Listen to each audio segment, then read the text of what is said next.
You're listening to the Money Monopolizers podcast, helping you take control of your financial destiny. It's about time that we invest more in our financial literacy and work towards building generational wealth. If you think you're ready to do the same, then you've come to the right place.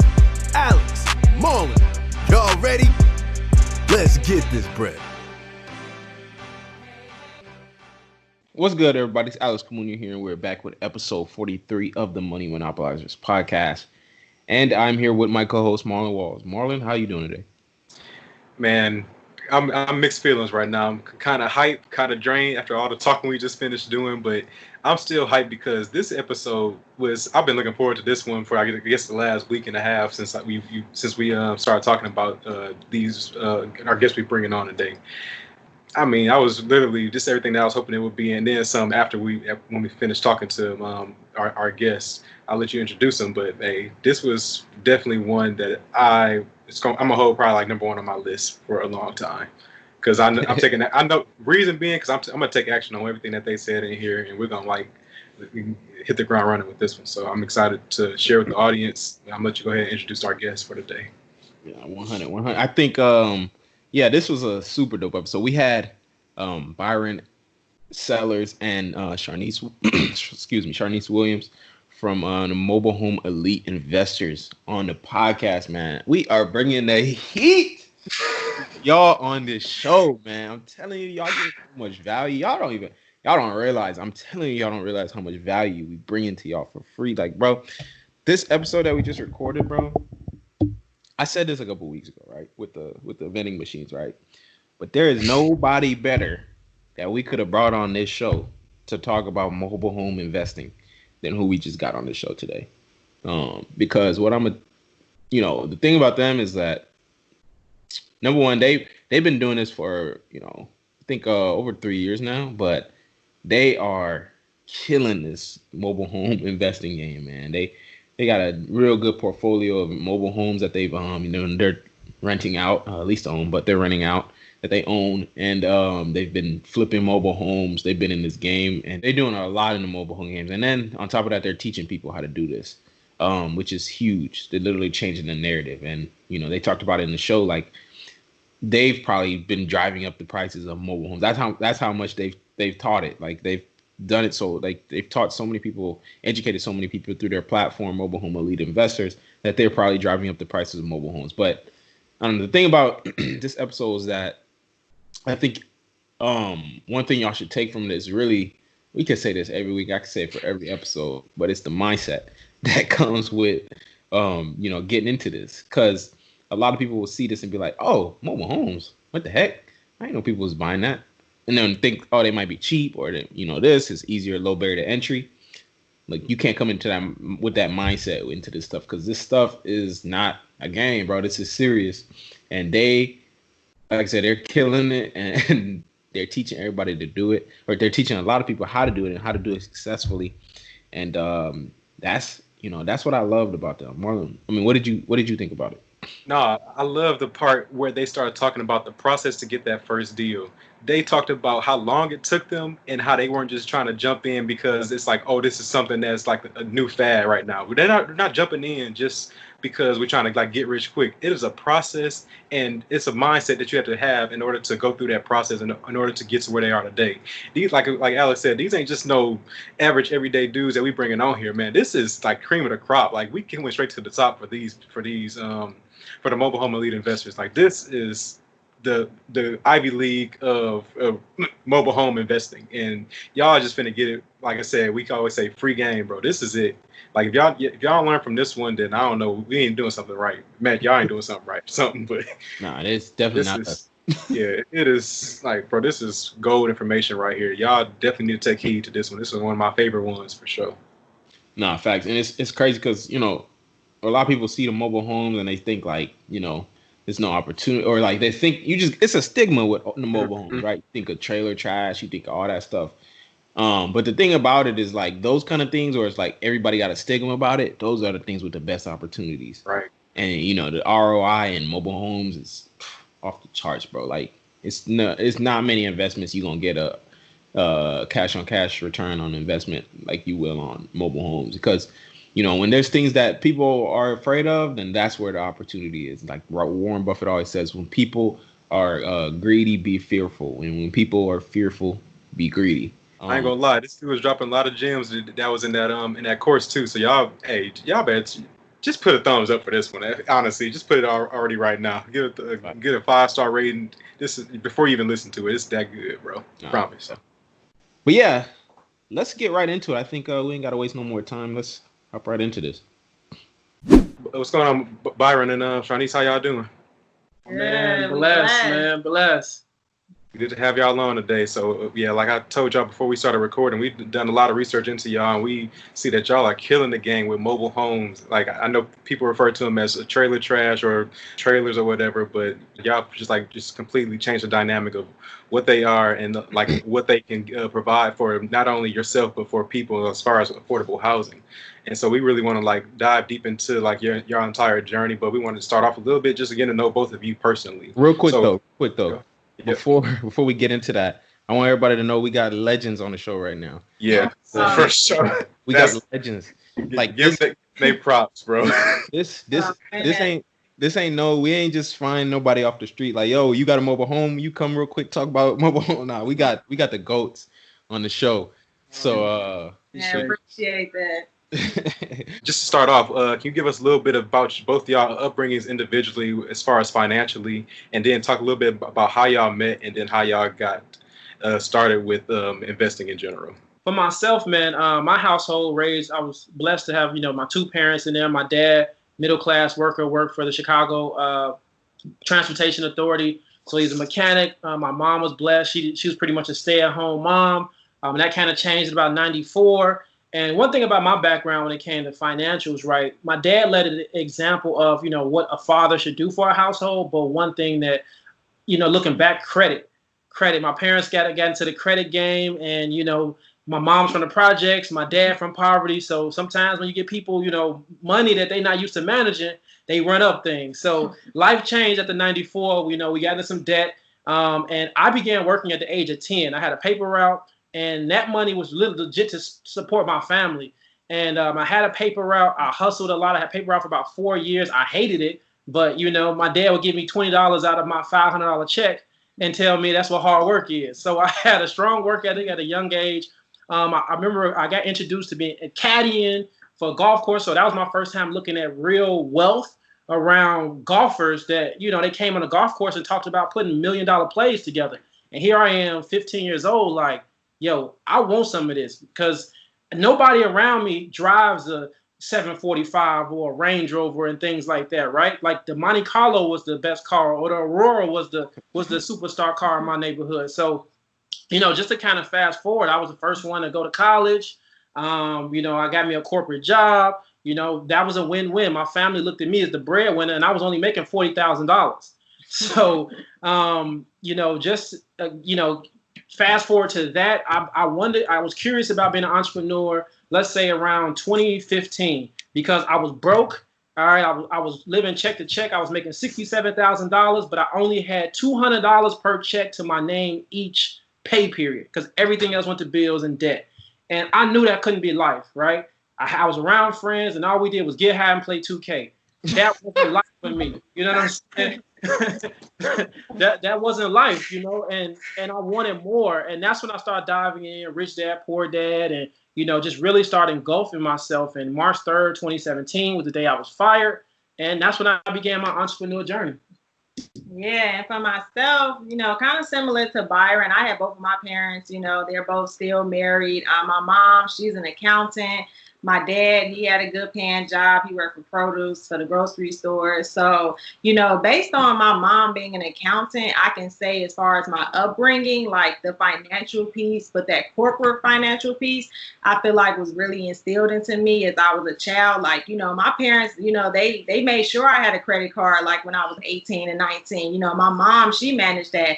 Unfortunately, I was young-minded and I ran it up. I was buying all the new cool sneakers, buying my friends' shoes, buying all the, everything we wanted to do when I was in college. But, looking back on it, I was blessed to even have my mom to even provide that credit for me to go ahead and, at least establish credit, because by the time I was 25, I had like a 775 credit score. Like I had a good credit score, at a very young age.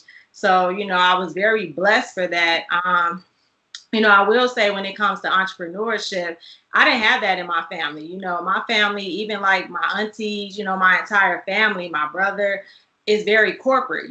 I knew you go to school, you get good grades, you get a good job, go to college, get a good paying job, and then you just work, and then you retire and that's it. Life's over, right? I only had I have one auntie in my entire family on both sides who actually has a business, and even that, one auntie and that uncle, they were kind of quiet with their business. They didn't really share what that process was like and how it was really like to be an entrepreneur. We just kind of knew because they were the ones who had like the nice cars and the nice, the nice house and everything. But I didn't really have that. So, fast forward when me and Byron connected, he was on his entrepreneurial journey. And it's crazy because when we first met, I thought he was crazy. I'm like, entrepreneur, like, okay, so that's cool, but what about getting another job though? Like, what I'm saying? I understand that that's what you're trying to do, but what about getting another job? But I quickly learned that, in my journey of the last job that I had, I hated it, right? So Byron kind of introduced me to a new life of me, like, working for myself, building my own so that I can love what I do every day versus getting up and hating what I do, hating going to work, hating my manager. So I really, one reason I love doing the shows because the people we bring on here are like literally people that are coming from circumstances that are completely, normal circumstances. Like nobody is coming from anything crazy, right? Y'all didn't grow up, with parents that were investing in mobile homes and had mobile home parks, or, even had real estate, or even entrepreneurs themselves, right? And, for people listening, it's like, that's why we bring people on the show, to literally show, like we bring countless people on here to show examples of in different industries how you can completely come up normal and become whatever you want, right? Just simply through that's the power of entrepreneurship, right? And it just gives you the power to, live a different life that nobody else can really think of, unless you don't become a celebrity or some sort of entertainer or something like that can make a lot of money. But at the end of the day, it's still a job, right? And so, but what y'all are doing and the fact that y'all are showing other people to do it is like, it's incredible. So I just a shout out to y'all. I want to give y'all flowers for that one. I'm that too, because just like you said, every time we bring somebody on the show, we ask the same question in the beginning. We always want to highlight how was your upbringing. We rarely ever hear somebody come on and say, "Oh yeah, bro, I was born with millions, man. I just took what my dad's did and I just started investing right away." We rarely ever hear that, and we want to show people that this is possible for anybody. And what we always realize is that everybody has a mindset shift at some point that says, "Okay, this is not the way. Let me go, but I see the way now. I'm gonna go implement the way for my own life." And that's just what we're trying to highlight for everybody that's listening to us, because normal, everyday people are able to make drastic changes for themselves just by changing their mindset first, and that's just what we want to put emphasis on. Right. And Byron was talking about he was playing 2K. I mean, it's people that's literally listening to this that can relate to that right now. It's like, oh, damn, cool. So, and real quick too, how old are y'all? So I'm 34 and I'm 30. Okay, cool. Okay. Gotcha. All right. So let's just dive a little more into it. So like I mentioned before, there's a stigma around mobile home investing in general. And that's kind of what y'all are into. Before we get into that, actually, was mobile homes your first investment vehicle of choice? Because most people start with real estate or stock, something that's more well known. So was that your first decision, or how'd you end up getting there? So, man, for myself, when I was working, man, I started diving in a lot of things. So I think the first thing I ever invested in, I bought a resume building website service. And I tried to build that up. That was kind of slow. I remember I got into Forex in 2015, but I remember I didn't know what I was doing. I was pretty much gambling. I made $5,000, but then lost that $5,000 literally in 5 minutes the next day. So that discouraged me from Forex. And then, I was on the verge of actually closing on my first multifamily building, and I remember the basement flooded the day before it closed, and then I go to work the next day, and then I got fired. So everything, everything happened for a reason. Yes, 100%. Okay, so moving forward a little bit. So how'd y'all end up getting into mobile homes and investing in general? Yeah, so with mobile homes, so like Byron said, he was gonna close on that multi-unit building here in Chicago, and it's crazy because when we first, got back together and we started getting serious again, and we're like, okay, we're gonna go into business together. He actually wanted us to get 2 buildings, so he wanted him to get another multi-unit. We call them 2-3 flats here in Chicago, and he wanted me to get one, and we were gonna do what people know as house hack. So that's what we originally were going to do. But, again, at the time, we didn't really have that much capital. My credit, because, again, I had just lost my job as well. So I was spending a lot of credit to pay down debt, bills, my rent, everything. So my credit was running up. My credit wasn't that good. Same thing with Byron. He so happened to send me a podcast, and that's why, I always praise podcasts, because that's how we found out about mobile home investing. He so happened to send me a podcast from Bigger Pockets, and the episode just so happened to be on mobile home investing. I don't even think he knew. It was on mobile homes. He was just like, hey, Shar, check this out. So I listened to it, and, the biggest thing I heard was, wow, like affordable housing, low cost, don't really have to have good credit. Like, that's all I heard. And when he came home, I told him, like, look, we're going to do mobile homes. Like, I know you want to get these buildings and all of that, but I want to do something different because I just felt like at the time it was really something that we can do for where we were at in life. You know what I'm saying? Like, I didn't want to get the buildings and then be, struggling and still trying to figure out that, where I'm like, okay, we can go get 10,000 tomorrow and go purchase like 2 to 3 mobile homes. So let's start with that. Yeah. And just took off. Yeah. I wanna talk about that real quick too, especially what Sharnice just said at the end, because see, y'all had opportunity to get into real estate, right? And you could have got into it, but Sharnice just said like she don't want to get into it and have to struggle, right? And be a landlord that's living paycheck to paycheck, or like something goes wrong, you can't fix it, right? And you get into that situation, it's L after L after L after L. And so whenever y'all heard about mobile homes, you looked at it as an opportunity to number one, get into something with a lower barrier to entry, and there was opportunity because you mentioned affordable housing crisis, right? And I think that is really one of the, I think that's the best reason personally to get into mobile home investing when I was doing like research on it, because I was looking at like the statistics in terms of like how many people actually live in mobile homes. It said like there was like 22 million Americans that live in mobile homes right now. And of that, 22% of those are actually millennials, right? You would think that a lot of them are like, those older people that, were baby boomers and those. I'm sure they do, but almost a quarter of them are millennials. And a lot of millennials are seeing it as like, look, I got student loans, I got car loans, I got all this stuff. I can't afford to get a house. I'm graduating school with mortgages, literally. So I want to live somewhere. I want to own something, but I can't afford to get into housing. So what could I do? Oh, boom. Mobile homes. And now the way they're being manufactured and made, they look a lot, like some of them look really nice. I'm like, dang, they're living good.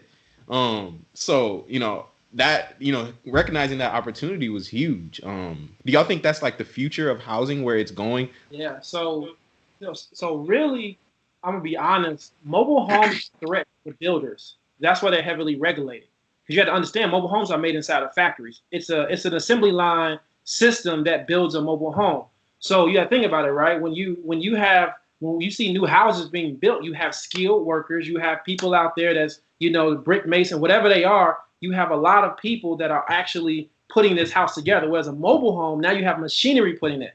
That's a threat when it comes to certain industries, right? Yeah. So the reason why mobile homes is not heavily pushed, because you have to think about it. If I'm a builder, guess what I'm gonna make? Hey, you know what? I do a better job than this. These homes aren't doable. Look at this natural disaster. So when you talk about the future of things, when we start to become into an autonomous society, which we actually are starting to see now, right? Mobile homes are, trust me, it's going to be a lot of the future. When you talk about, I tell people always, America's for sale. And a lot of times when we inside of major cities, we don't see that, but there's so much land when you go outside in rural. So this is a huge opportunity. And once legislation really starts to allow mobile homes, because that was the thing, mobile homes are regulated. There's no mobile home parks being built or things like that. But once those walls and those barriers start to come down, now you're talking about endless opportunity. Like Alex said, you're taking advantage of opportunity, both with just the housing, like expansion, like he's talking about, like how people are looking for affordable homes.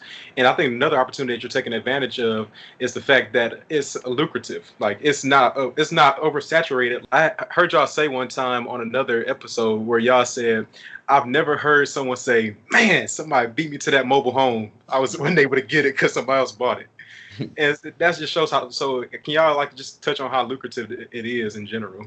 Yeah, so the cool thing, and I think Alex mentioned it, is 22 million Americans who live in mobile homes. So, and then when you talk about the competition, it's very low competition. Like when Byron and I first started, we always laugh about it now because now we see a lot of people doing mobile home investing. But when we first started, it was just us. It was like two other people we knew. And they was not even in our state of Illinois. They were all in different parts of the country. So you're talking about two other people. And then even when we first started in Illinois, we only knew one other investor in the entire state of Illinois. So we knew, like going back to even why we chose mobile homes, we knew like this is what we need to get into. But then, you know, that's why we also knew that we had to teach it, because we knew that, you know, like you said, Marlon, the competition is very low, and we knew that people can get in their own sectors, you know, all around the country and still be able to, you know, find something within like a couple of weeks. Okay, so real quick then, how come when y'all got into it, why did y'all like, because y'all could have very well had got into it and just kept it a secret and just like, yo, I found me something good. Shit, I'm finna come up off of this, but y'all decided to literally teach the game, and y'all are like the best at it right now. Like y'all are at the top of the game, you know, the number one teachers out there for the mobile homes. Like, why did y'all decide to actually like give the game out? And because I remember what it felt like not to have somebody teach us.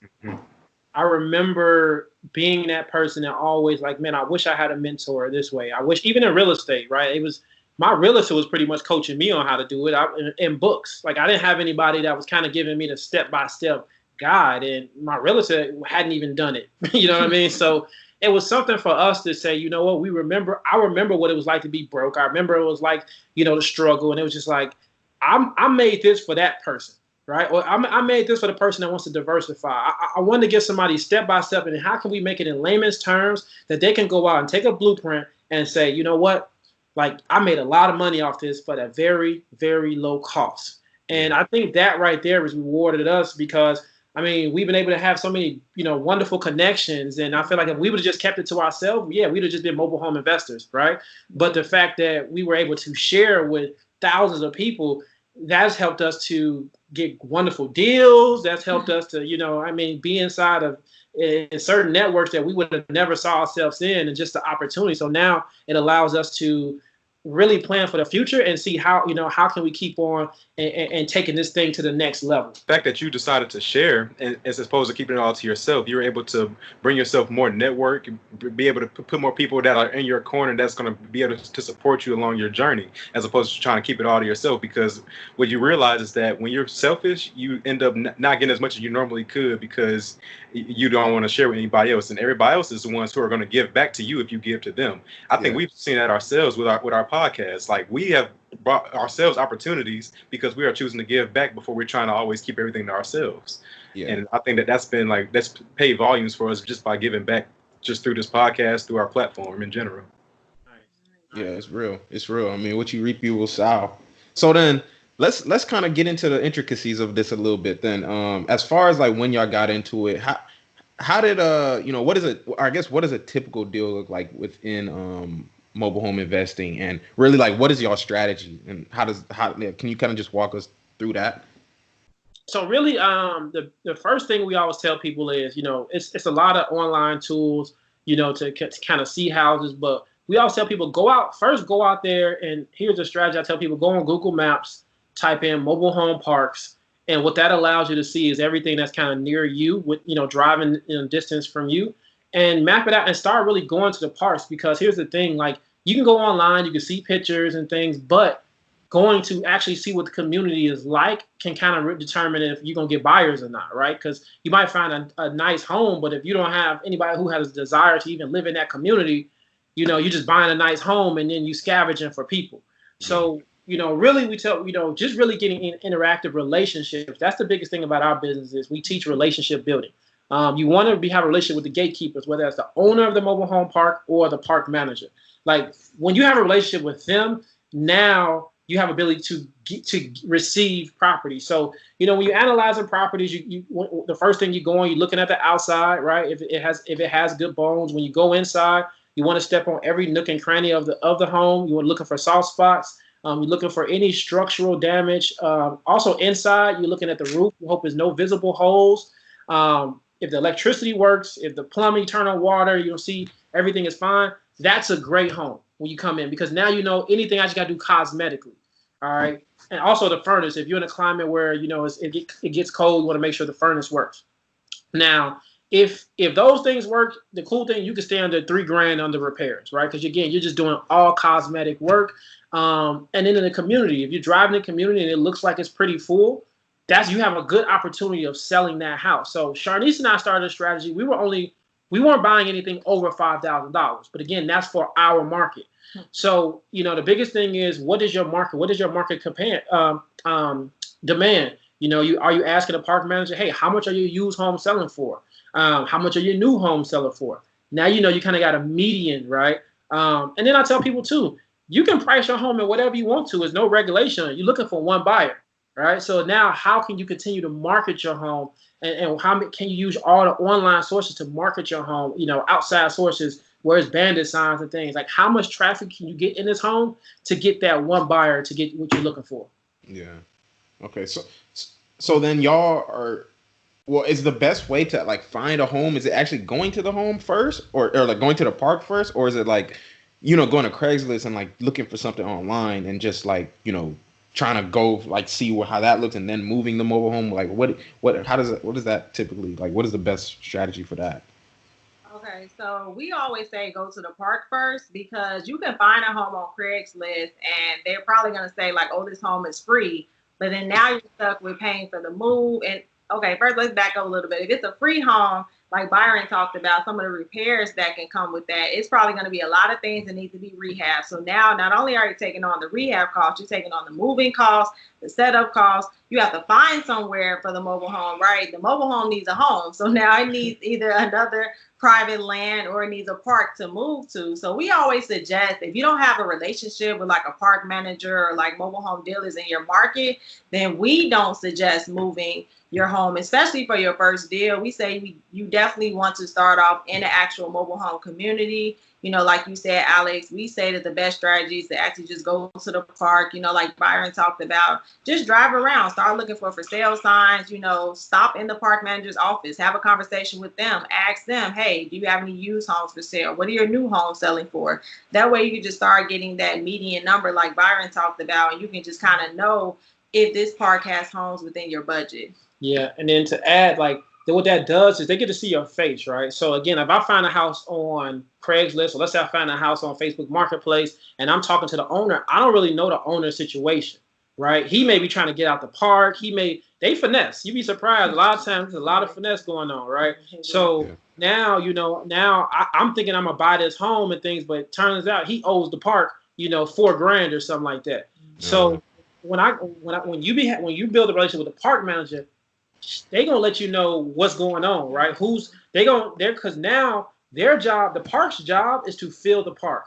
So they have somebody like you as an investor, like that's gonna be willing to take on properties and help their numbers. That's the biggest thing. That's the only thing a park manager cares about is vacancies, right? They need to fill home, and if they understand that you're on the team, now they're more likely to be like, hey, you know what? I understand. You know, that house, that's an 89, man. You want that house? Or here, what you know, make me an offer. You say $1,000, cool. So, you know, and that's the relationships that's going to definitely help you versus you going and scavenging, you looking for owners, because an owner, they have more value in the house, right? They say, oh, you know, I put this much work into my house and all that. They got a more, you know, a physical attachment to it. Whereas a park manager, like, no, I just care about this land being paid. So that's where the best deals come from. That's huge, man. Because you preaching about relationships and being able to harness those, because it provides opportunities. That's basically you creating your own luck at the end of the day. Preparation meeting opportunities. You're preparing yourself by harnessing your relationships, and then when the opportunity presents itself, you're able to capitalize on it. So I want to talk a little bit about, like, if somebody's looking to get started, they may be fearful because they want to try to either think this is like a get rich scheme or something like that. But I do want them to understand that the first deal is probably not going to make you rich. It probably, you may break even at the best. But I think one thing that's good about your first deal is that it'll provide motivation for you to keep going to the next one. And I just want to like talk a little bit about y'all's first deal, and just go a little bit into like how y'all finance it, because I'm hearing $5,000 for the purchase price. I'm hearing $3,000 for rehab costs. I'm like, I'm used to hearing $150,000 for a purchase price and about $50K for rehab. So I'm trying to figure out, like, what's the difference in like financing. Talk a little bit about the work it needed, and then like any things that y'all learned from it as well. Yeah, so I'll say our first deal, we actually lucked up and we actually ended up buying 2 homes. So we bought 2 mobile homes on the same park for $4,300 together. So the first house we bought for $3,700. Now that home we really lucked up on. It was move-in ready. Like, we didn't have to do anything to it. The park had already cleaned it. The only thing we had to focus on was literally selling that home.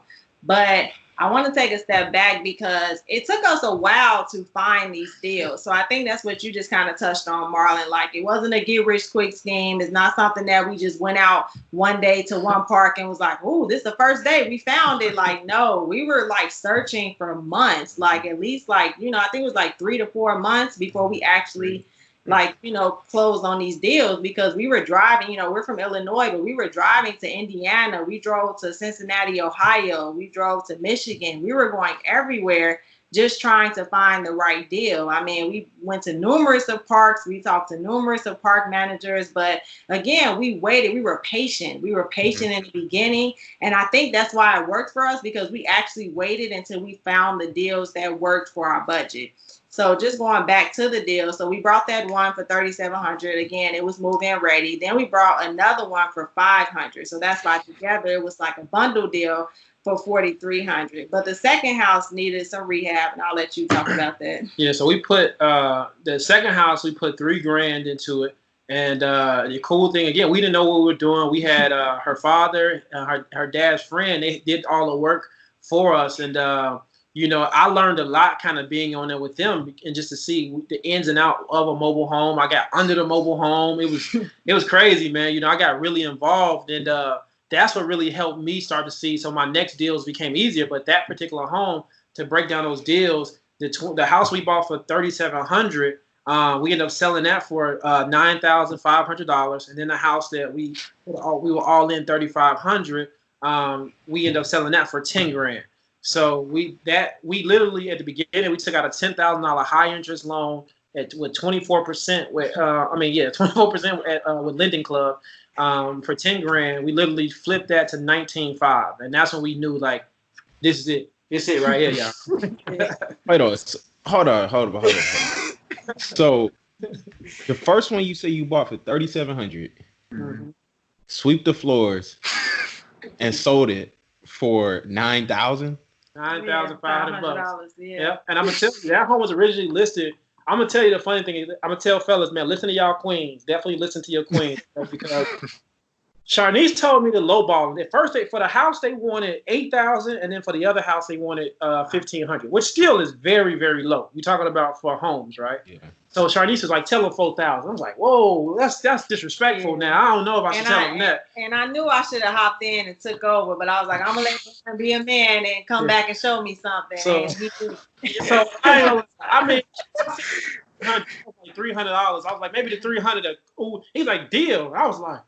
And he was so shocked, and I was like, wow, it works. It works. That's all you got to do is just say a number that scares you, and it worked. Even the $4,300, it was like cool, because again, we knew we had that 10, and we like, wow, so we still have this amount of money to play with, and then we still had a little bit of credit as well to kind of help us with like the materials and everything. And like Byron said, I thank God I had my father and his friend who actually did the labor for us. So that was really, really, cheap as far as like paying them. It's pretty much just like they did it like as a favor kind of. So, I mean, we were really blessed in that situation starting out. Yeah. What I'm seeing too from that, like that whole situation with y'all's first deal, it's like y'all just did what y'all had to do to get them done. It wasn't no like blueprint. It was nothing. You was like, yo, I just need to get these deals done, right? I'm gonna talk to my dad, get his friend. I'm gonna take out a credit card, a line of credit. I'm gonna drive all over, the Midwest to find these deals. I'm gonna do what I got to do to get it done, and that's, I think, what people should take from that, right? Especially the part about everything that led up to that, because those months that you talking about, 3 months to find those deals, it wasn't a coincidence at all. Like those 3 months that y'all put in were literally like to find those deals. It's not like y'all could have just came in on the first day and found those deals, unless you happen to live in those areas, but you didn't. So that's what I want people to take from that. I want to add one thing. What I want people to realize too, even though we had those 3 months, we weren't necessarily working a 9 to 5. I was driving Lyft because we had to pay bills. I was driving Lyft. Sharnice was doing Amazon Flex. I was doing every app that you can make money with on your phone. I was doing all of them. Amazon Flex, Instacart, Lyft, Postmates, a few others. I can't even think of them right. Puff, right? I was doing Puff, GoPuff. Every app that you can make money with on your phone, I was doing it because the thing is that I got to a point where I was determined. Like, I just had to prove, like, I'm not going back to a job. I'm not doing it. So it's like, that just made me go even harder. So I'm glad he brought that up, because people think that it's just easy and that, no, like, we were legit hustling out here. Like, it took a while for our mobile home business to really, like, pick up and for us to see, like, consistent income for us to be like, okay, we can scale back a little bit from the apps. But for like the first 6 months to a year, we were still doing apps. We was doing mobile homes too, but we were still hustling on these apps for like at least a year. Yeah, for sure. Stay down till you come up. That's the mindset you got to approach everything with, man. Because what you were saying is that you refuse to go back to being like everybody else, or to go on to where you came from, which is why y'all were in this position in the first place.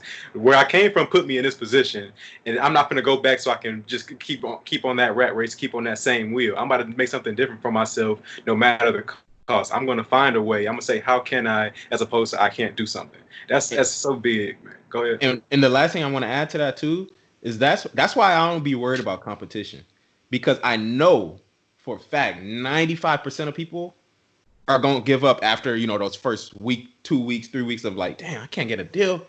I guess it's not really as good as they said it was. And that's why I don't be worried about competition, because I know the longer, if I can stick it out longer than everybody else, I'm gonna make it. I'm good money. So. I love it. Fact. That is so fact. Yeah. So okay. So one thing I want to talk about, or one thing I want to get into then, is as far as like, because you mentioned like going to the mobile homes and the parks and stuff, and I know like the prices are really like, I know it's like, well, is it market dependent in terms of like how much one would cost? Because I kind of look at mobile homes too, like, they're not real property. They're like personal property. So in a sense, like, the price of a car in California is the same price of a car in Texas, right? Essentially. But is that similar to how it is with mobile homes, or is it like market dependent? Like, can you talk about that? Yeah, so it's definitely market dependable. Like for a house that I pay $5,000 here, the same house in San Diego is going to cost $80,000. It's all about location. All about location, right? The cool thing about it is, that's the capability. The game is, if I can move this to a higher market, I can make more money, right? But at the end of the day, it's about location. I think it's funny, we joke around like we think we ran the market up, because you don't see a lot of those $5,000 deals no more, right? You don't see. You can still kind of find them, but it's and the beautiful thing about it, when you go, you see more people that look like us that are actually listing these homes. So you see the value that it's bringing. But it's all depends on on your market. I always tell people a mobile home in any market is always going to be cheaper than a traditional house. So a $80,000 mobile home, most likely the housing, the single family house are $300,000 in that market, or $200,000 in that market. So I always tell people, don't necessarily look at they hear about us saying $5,000, but look at the value. You know what I'm saying? Because if homes are costing that much, right, $300,000, and you're able to list a mobile home for $100,000. somebody's gonna pretty much take that because they want to be around, that type of house. They want to be near that stuff. We want to live near nice neighborhoods. Yeah. Cool. Okay. Okay, so just moving. I guess it's just as y'all entire portfolio, what are y'all most focused on? Are y'all like flipping these houses? Are y'all renting them? I know y'all mentioned actually in the course that y'all have different ways of making money with mobile homes. So can you explain just like a brief overview of like what y'all are doing? Yeah. So honestly, we kind of we graduated, right? Mobile home investing is a great way to start. And so towards the end of our journey with individual homes and parks, we became more into flipping because we can definitely, most of our homes that we had on payments, when tax season came, we offered them some great deals and they ended up just paying out their house, right? Our transition now is to owning mobile home communities. That's what we see, whereas you talk about the generational wealth, that's when you're able to transfer wealth, because one thing is we're seeing right now, right? We talking May 31st of 2020, we're seeing that the climate is so small businesses are pretty much dying right now, right? We're seeing people even tearing down small businesses, right? And we're seeing our neighborhoods get gentrified because what happens is that domino effect. When these things happen, the property value goes low, and then guess what? The investors come in and they buy it for the low. So for us, we look at it like, let's switch the narrative. Let's go out to rural America and let's start to bring opportunity for people to own part of this sector. And not to say we want to gentrify, but now we got a fallback plan, because if our people are going to be pushed out of cities, now we got somewhere to put them in front of and places where, they're not forced to go. Now we can provide opportunity by saying, hey, we got these mobile homes. This is a great way for you to kind of begin life. And now, when it comes to education, now we can allow things. And I feel like this is a great way to really honestly put a different twist on what cities are doing for us, because cities are, we love cities, we rep our cities, but we're at a climate right now, we're seeing appreciation of our people inside of cities. So now, like I said at the beginning, America's for sale. This is an opportunity for us to be able to kind of restart and be able to really come together and do something, I guess you could say affordability wise, but kind of change the narrative in America. Yeah. And okay, I really want to get into the mobile home parks, but before I kind of transition to that, I want to talk real quick just about because I don't want to skip that conversation, but in terms of whenever you're buying mobile homes, right? How okay, because they don't appreciate in value, right? Do mobile homes appreciate in value? To a bank, they don't. But as an investors, they do. I like that. So then, okay, so I guess that's why then a lot of them you can't even really get loans on I guess the ones that we're buying right now, the ones that y'all recommend buying. So here's the thing: there are several companies, because as a mortgage company, they look at the note. They want to get the long-term payment, right? So there are actually several mobile home companies. Warren Buffett owns two that give mortgages on mobile homes. So even used mobile homes, right? It's a company called Triad. As long as you're listing it over $11,000, they will finance. They will finance for you. So I think it's a lot of opportunity in the industry. Period. Whether it's finance and transportation, I mean, you just have so many different things that we're kind of being opened up to now. So do the ones y'all own, are y'all renting them, or are you leasing to own them? The ones that y'all do own. So we do lease to own, because I told Byron in the beginning I didn't want to be a landlord. So with the lease to own, that pretty much puts the responsibility back on your tenant buyer. So now you're actually getting people who are trying to actually buy your home. You're getting people who are looking for home ownership. And, numbers show across the board, whether it's mobile homes, traditional housing, that when you're doing lease to own, you're more likely to get, more tenants who care more about the home versus who are just looking to rent. So, yeah, we teach lease to own. So I'm hearing a lot of similarities between like mobile homes and real estate, and I want to talk. It's just more so about the scalability. So you said in the beginning, y'all may be flipping a few mobile homes, y'all may be lease to own a few mobile homes, and that removes the landlord responsibilities. That's understandable. But I like what Byron said earlier, is that you're trying to graduate to owning like the mobile home parks. I actually like the forward thinking that you have as well, because those are people who are going to be able to take advantage the most. It's somebody who's forward thinking and seeing opportunity before it presents itself. But just like with real estate, you may flip a couple of houses here and there just to get your feet wet, just to learn the process. But the ultimate goal to build generational wealth is to buy those large apartment complexes that are going to be cash flowing you just passively for months and generations to come. That's like the ultimate goal of it. So I like how y'all are starting to graduate to like a whole nother level. But it is important not to skip the steps of the basics, because I don't think you would have said, let's go buy a whole mobile home park out here for y'all first deal, right? Not in the beginning. No, not at all. And I think that's the thing, I know sometimes, for the listener now, it may sound like, hey, you know what, but maybe we should try to jump to that. But it's like you learning. The cool thing is, with us investing inside of mobile home parks, we learned the internal workings of it.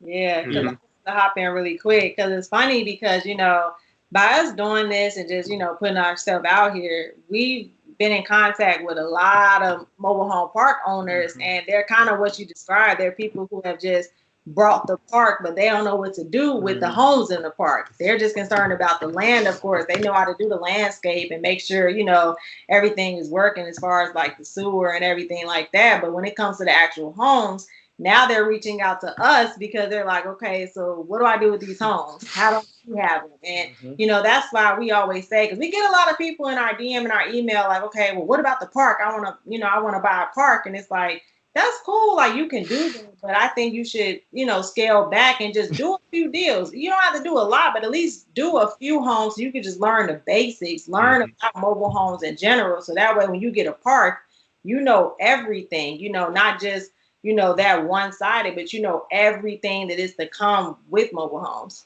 Yeah, for sure. I think everybody got to act their wage.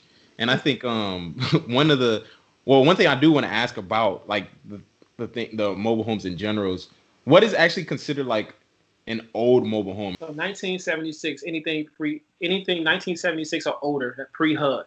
That's when HUD got involved. That's when those houses have like, here's the thing, nobody's really policing it, but that's when they're quote unquote, you're supposed, it has to be really meet HUD code. But after 1976, they start building those inside of factories to meet all of the codes. So long as the structure is good, you're good to go. I always encourage people, try to stay like 80 and up. But there are some 1972 gyms and things like that, but I'll sell anything 76 and newer, you're pretty good.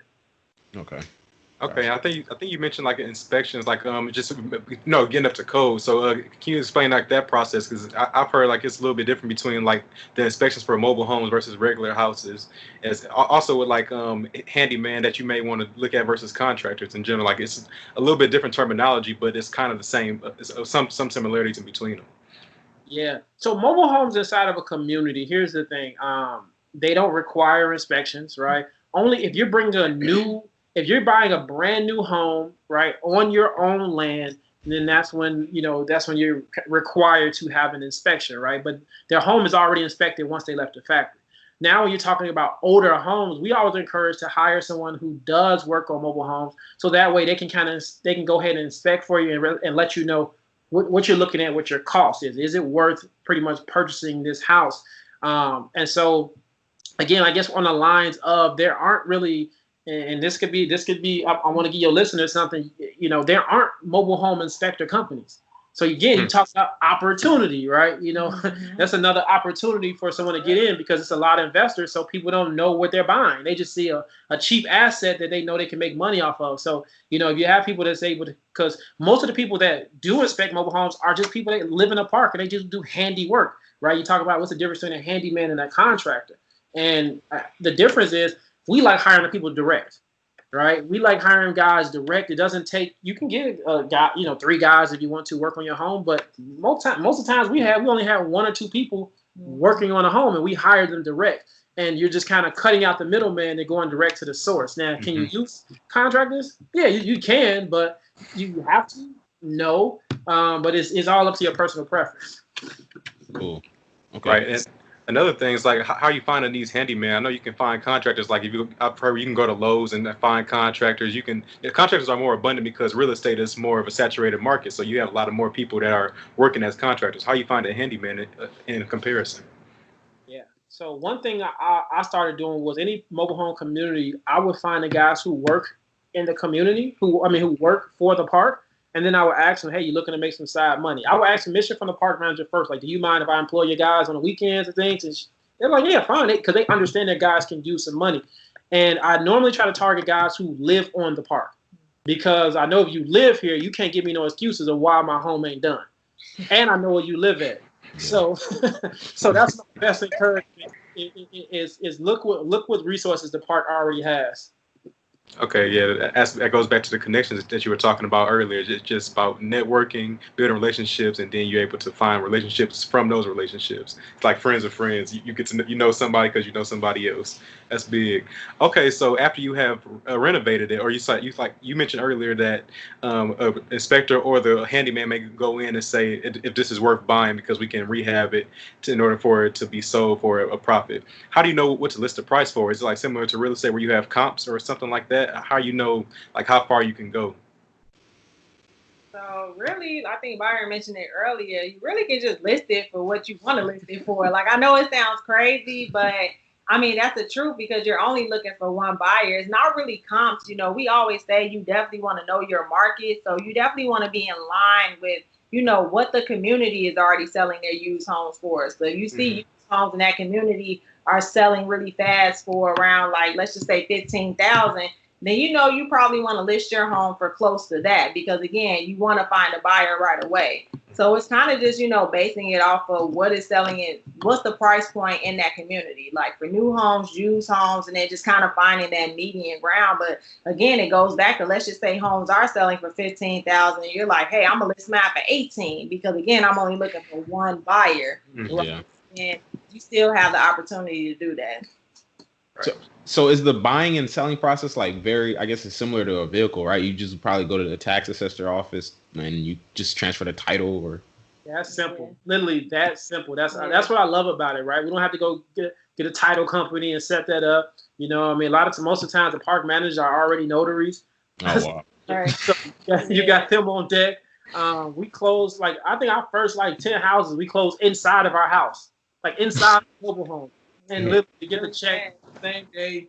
Right. All you really have to do, like you said, the tax office and then the DMV, and you're done. And it's like, ooh, hands off. It's not like a long, sometimes it takes like some weeks to months to close on some houses because hiccups may come up. You got to get attorneys involved, title companies. The process for closing a mobile home is way less strenuous. Like you can literally close in, really less than an hour. Right. Wow. That's crazy. Okay, so if somebody is listening to this today and they say, okay, I'm about to just go ahead and start jumping in, how many flips can they do within a year before?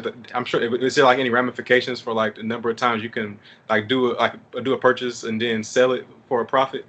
So every state has a limit on how many, right? You have certain states that's kind of like endless. Maryland is one.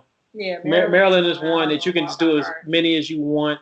But in most states have a limit. Indiana, what I love about Indiana, you can do 11 before you even have to get necessarily a mobile home dealer's license. But really, again, I'm gonna give y'all listeners, Jim, that really only depends if you put the title in your name and then you transfer the title over to another buyer, right?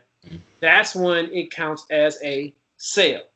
So the one thing I encourage my new people, again, I'm gonna give y'all some gems on here. If you're going to do that, and if you're in a state like Georgia or Michigan where you're not supposed to do any mobile home sales without it, you take hold of a title and you just pretty much you pretty much like the middleman. You know what I mean? You don't transfer that into your name, and then when that buyer comes, you give them original title and you let them transfer that over. And that's the only way it's documented. But again, it's no one really policing it. But at the same time, we always want people to do things the right way. Yeah. I got you. And so, man, so it's like everything is just like a scaled down version of the real estate process. Mm-hmm. It's even I bet it's like that for insurance too. Insurance is probably a lot simpler. Oh man, Oh, yeah. like apartment insurance. You're It's talking like like renter's insurance. yeah. So it's like, I mean, at most, I've seen like $30 a month. And that's it, just to insure your house. And that's even for the new mobile homes as well. The new manufactured homes, it's still the same thing. It's really equivalent to that renter's insurance. So I saw a post that y'all put on Instagram that said single family home versus a mobile home, and how you can leverage $45,000. I'm sure y'all already know what I'm talking about. So can y'all go into that a little bit?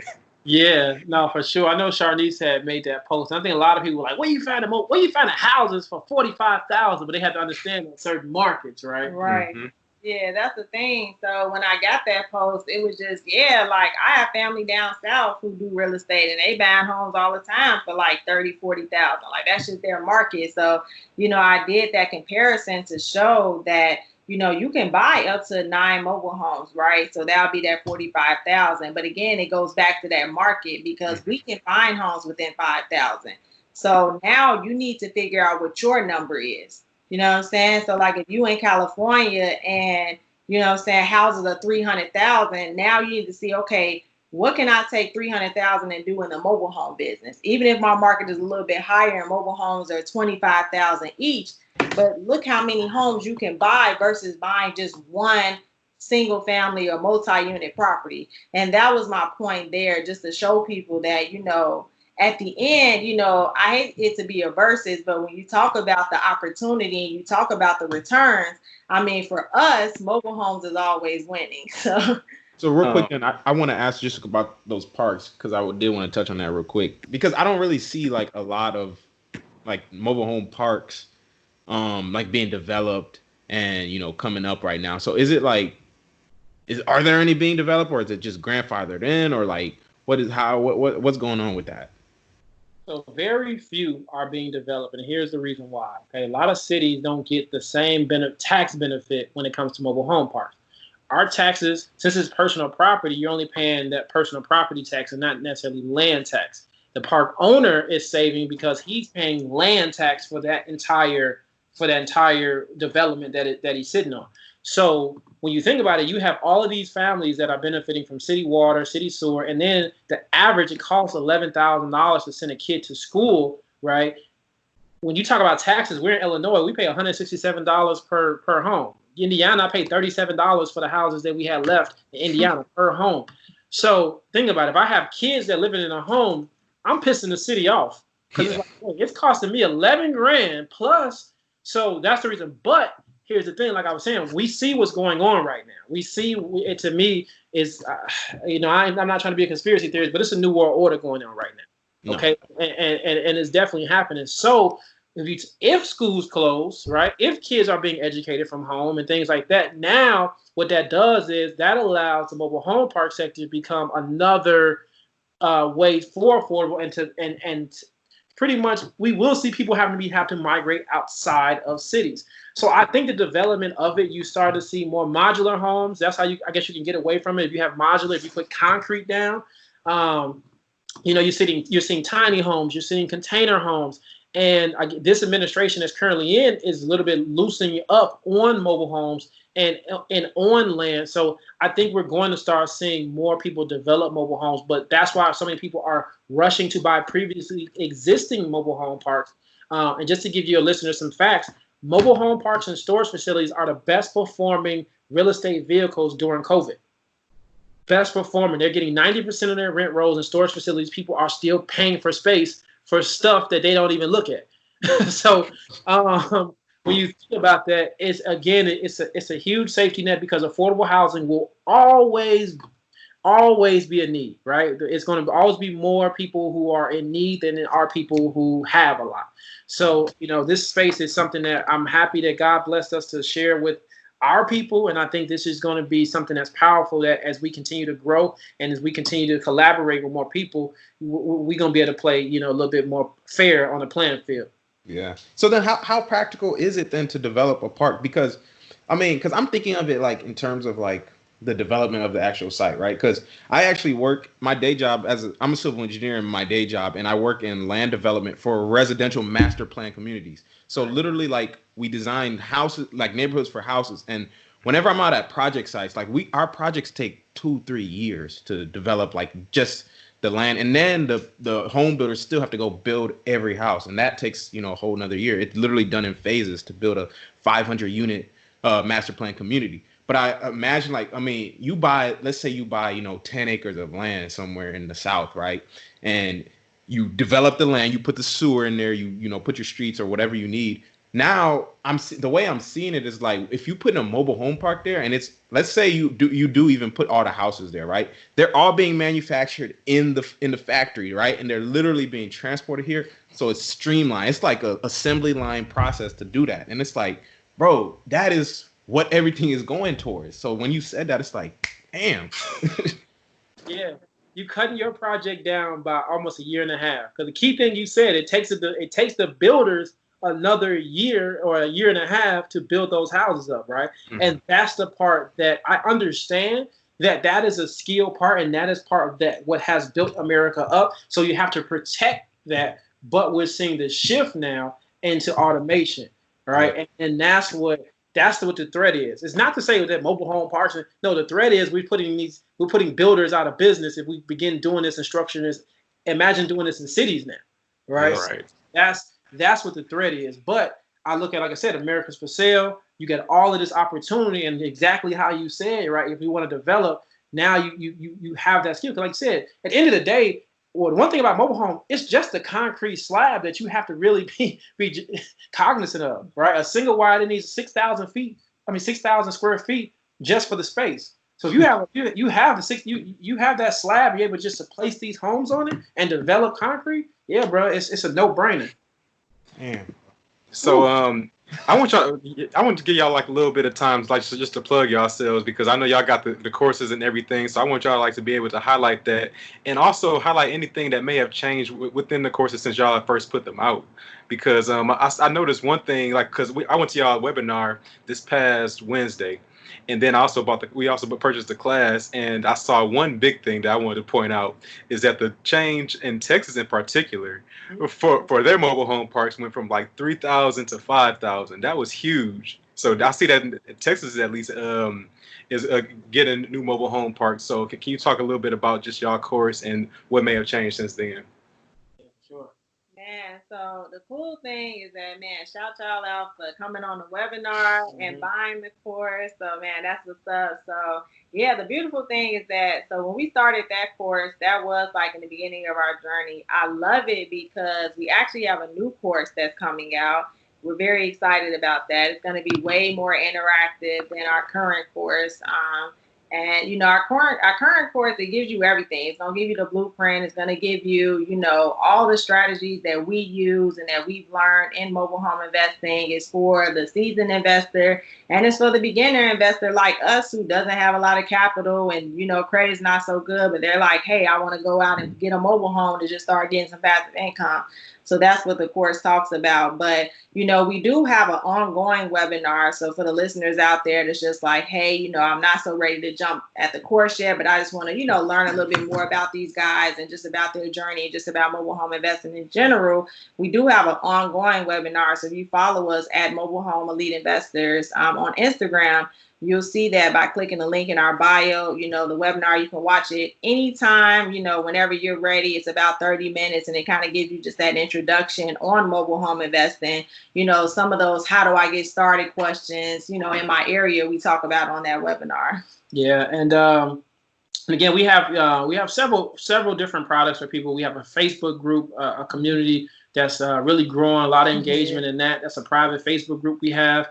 We also have an ebook on how to flip a mobile home for cash. And then we're on Facebook, same thing, at Mobile Home Elite Investors. We have a YouTube channel. If you want to tune in and get and learn about your actual state, MH Elite Investors. And then, fellas, man, listen, when we drop that 2.0, man, we appreciate y'all. We sending y'all a free copy of that 2.0, man. So that way y'all get that upgrade.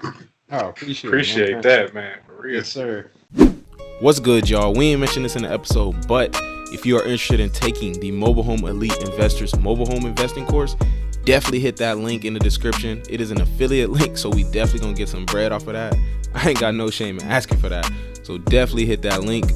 If it's not in the description, hit us on the IG DMs, and we gonna get you right.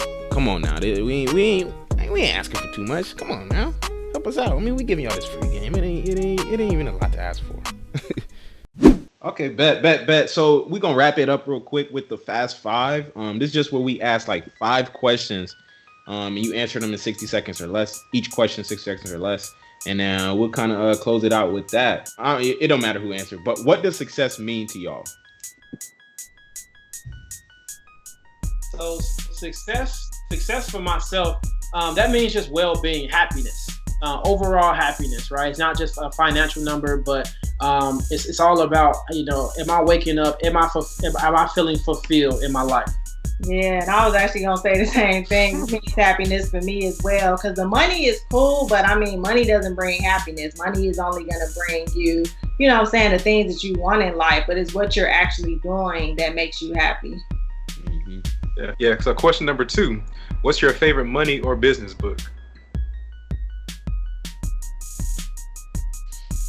I'm always gonna say my favorite book is this book called No Excuses. It's by Brian Tracy, and that's a book that really just kind of helped me to grow my business mindset and learn about relationships and just looking within myself and seeing what do I need, what does Sharnice need to change in order to be successful? Because you got to start with yourself. It's not going to happen overnight.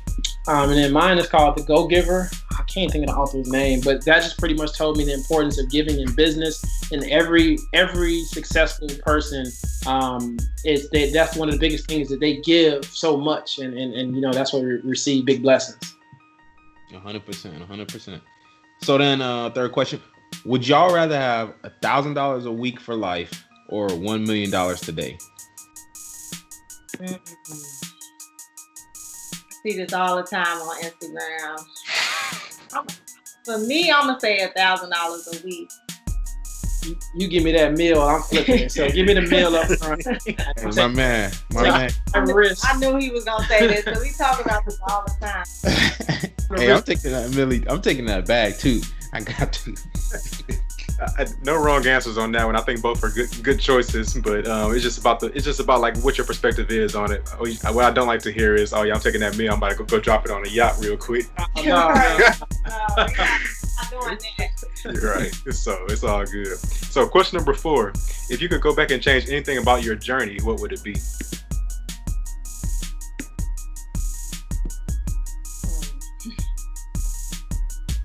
You know what?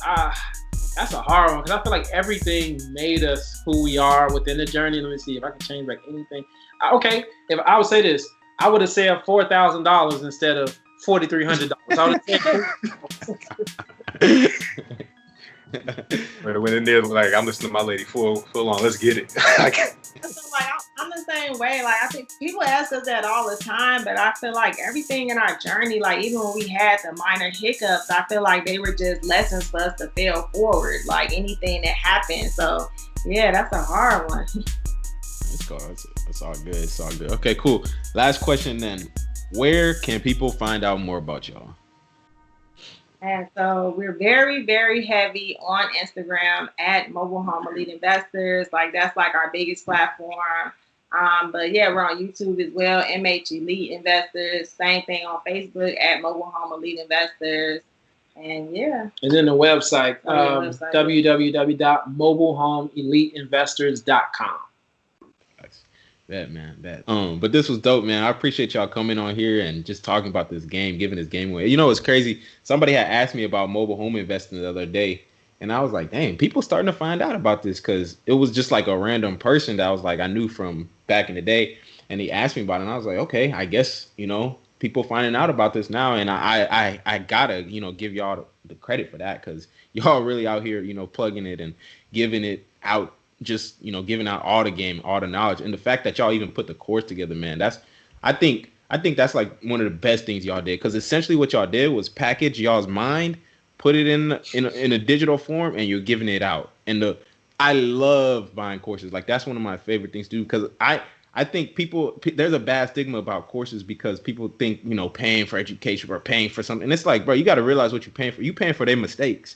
Like all the mistakes they made, you should not make.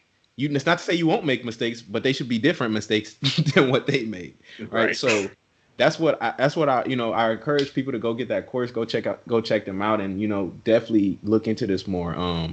But yeah, I appreciate y'all, man. This was super dope. Check out that course, man. I've watched it from beginning to end. I'm enlightened. I told Alex before we bought the course. I was telling Alex, listen, I'm 95% sure I'm ready to get into mobile home investing. When they come on this show, I need them to give me another 5%. I already got my 5% from the course. I'm good. I'm ready to roll. So I appreciate y'all. Appreciate all that y'all do, man. And I just wish y'all the best because y'all are definitely giving back, and a lot more will be giving back to y'all as a result. So appreciate everything that y'all been doing, man. Thank you so much. Man, another good one. We punching them out it's like clockwork now. Honestly, when y'all come here, you should know what to expect. We giving y'all the best in the game, and we giving it to y'all for free. So, you already know. I think this episode though was really, really, really eye-opening in a way of even more so than the mobile homes, right? A lot of stuff we talked about, and we had a conversation afterwards, just talking about like kind of what's happening and what the future is and what we're moving towards as a society. And literally we did the episode last week talking about you need to adapt or thrive or get left behind, right? And I think that is one of the themes of this show, a hidden theme of this episode is that, affordable housing that's a crisis, right? People need a place to live. Millennials want places to live. They want communities. They want, they got student loans. They need somewhere cost effective to live.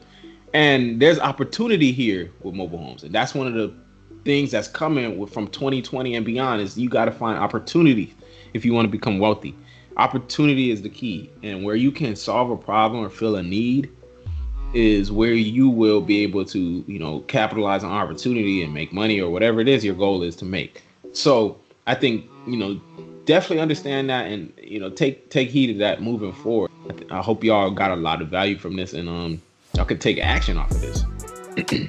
All that is huge. I think for forward thinkers, I think that's one thing that I took away from both Byron and Sharnice is that they were forward thinkers. They're thinking ahead, like what can I be providing of value that may not be of value right today, but you can see the opportunity that's coming up in the future. So you see mobile homes is something that can be something of value to people, especially if you're looking for affordable housing. Like how's it going to affect somebody, or how will this be beneficial for somebody in the future versus just living in the right now, and especially taking advantage of opportunities before everybody hops on the wave. Like right now, mobile homes is it's relatively new in comparison to things such as real estate, as stocks, things that are well defined and everybody's doing it. So now it's oversaturated and now it's hard to find good deals. With them, they're searching into a new realm of investing where it's not highly sought after quite yet, and now they're able to take a huge advantage of the opportunity because they're the first ones that are doing it. And I think, I don't know, it just goes all back to the process and the mindset at the end of the day. Because for them, everything for them was finding a way to get it done. So they were developing a process, whether it required them to be driving from, what was it? Driving from Chicago to Cincinnati to Ohio, to taking out a freaking $10,000 loan with 24% interest. All that stuff was just them finding a way at the end of the day. And ultimately, just by having that forward thinking process, you're like, okay, this is opportunity. Well, how can I be a part of that at the end of the day? Mm-hmm. And that's really what I took away from them. That's what everybody else should be taken away from as well. It's like, how can you find value and capitalize on opportunities when they present themselves? Yeah, and there's gonna be a lot of opportunity coming up. And it don't even have to be with mobile homes. It don't be nothing. It's just take that tidbit and apply it to your life and apply it somewhere. And that's where you're going to, be able to, secure a bag or whatever the case may be, come up on something. It's from capitalizing on opportunity. That's the key.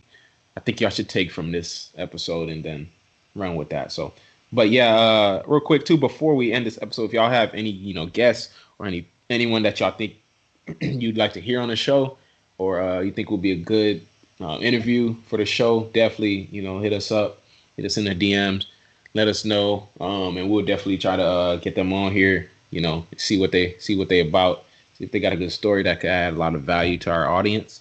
Because that's what we all about, man. We all about adding value and giving that education, man. Education before compensation. Education before compensation. Get that in your mind.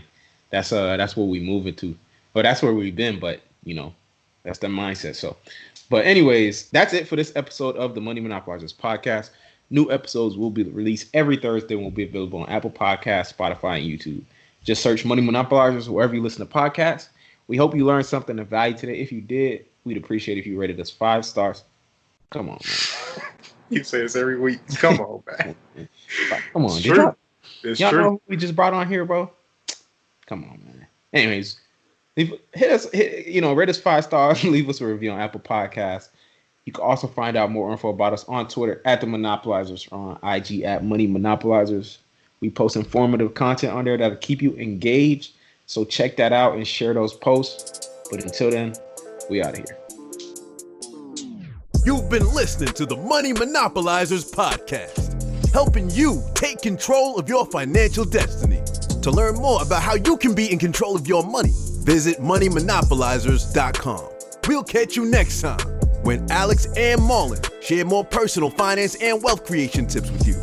Now it's time to take action.